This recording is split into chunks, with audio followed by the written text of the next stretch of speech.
আজকের ভিডিওটা একটু অন্যভাবে শুরু করা যাক। Hello everyone, welcome to my another mini blog.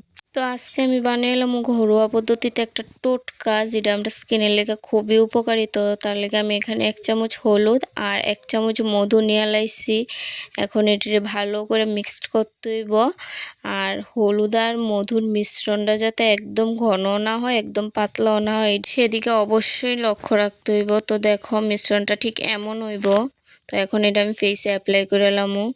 তো এটা তোমরা চাইলে ব্রাশের মাধ্যমে করতে পারো বা হাতেও করতে পারো। তো আমি হাতেই কমফোর্টেবল, তো আমি হাতে এটা পুরো ফেসে ভালো করে অ্যাপ্লাই করে এলাম।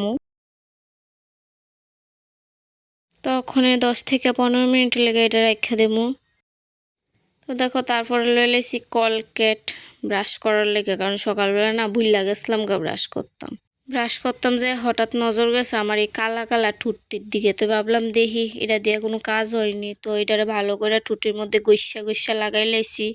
তো এখন 10 থেকে 15 মিনিট পরে রেজাল্ট দেখার পালা, তো দেখতে থাকো।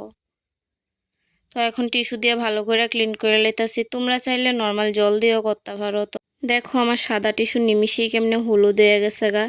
তো আমি এখন একবার স্নান করে আয়া পড়ছি। তো দেখো আমার ফাইনাল রেজাল্ট। এই স্কিন কেয়ার বা টোটকা তোমরা যেটাই কও, এটা কিন্তু খুবই উপকারী। যারা যারা এটা ট্রাই করছো না, অবশ্যই একবার ট্রাই করো। আর এটা যদি তোমরা কোনো উপকার হয়, অবশ্যই লাইক কমেন্ট শেয়ার সাবস্ক্রাইব করতে ভুলো।